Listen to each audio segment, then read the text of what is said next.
أنا إسكرّابي بابور عبد البلاء وقرن الشيكا سارية إنه الدبكة وجدك وردي أنا إسكرّابي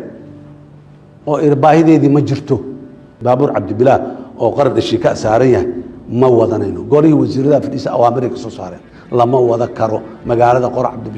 عبد البلاء الشيكا سارية وطبنويل سارنتها لا لما دحمري كرو وأستان أمن الدرو أيضا أرقى إذا أمن الدراء حاربنا مقالة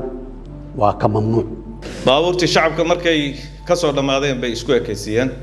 iyadiina hadda measurements fiican iyo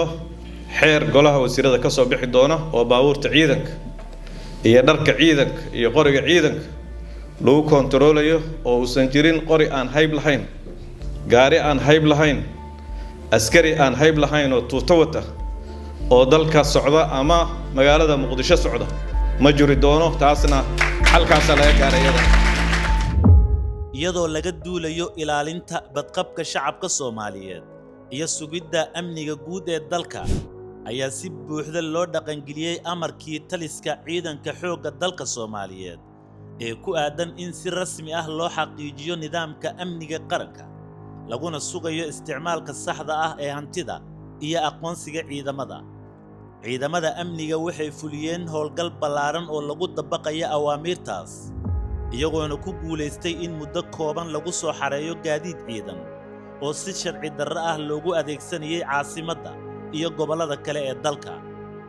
gaadiidkaas ayaa la marsiiyey nidaamka xaqiijinta ee ciidamada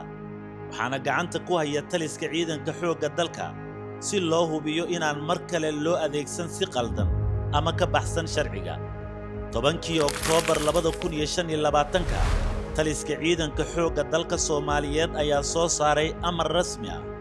oo lagu xakameynayo isticmaalka gaadiidka ciidamada calaamadaha iyo darajooyinka agabka iyo dareeska gaarka u ah ciidanka qaranka ujeedka amarkan ayaa ahaa in laga hortago kooxaha argagixisada iyo shakhsiyaadka sida sharci darrada ah u adeegsanaya astaamaha ciidamada si loo ilaaliyo amniga qaranka sumcadda iyo sharafta ciidanka xoogga dalka iyo kalsoonida shacabka Soomaaliyeed ee hay'adaha amniga amarkan ayaa soo afjaray xeelado iyo dhagarta kooxaha argagixisada oo mararka qaar isku ekeysiya ciidamada si ay u fuliyaan falal amni darro talaabadan ayaa sidoo kale ka hortagaysa isku day kasta oo lagu marin habaabinayo shacabka ama lagu waxyeeleynayo amniga guud ee dalka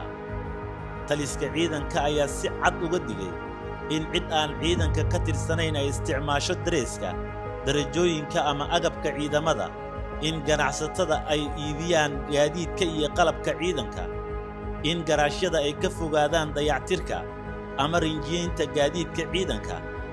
taasoo qayb ka ah dadaalada lagu xaqiijinayo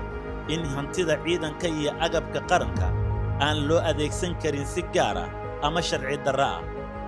dadaalada ay wadaan wasaaradda gaashaandhigga iyo taliska ciidanka xoogga dalka Soomaaliyeed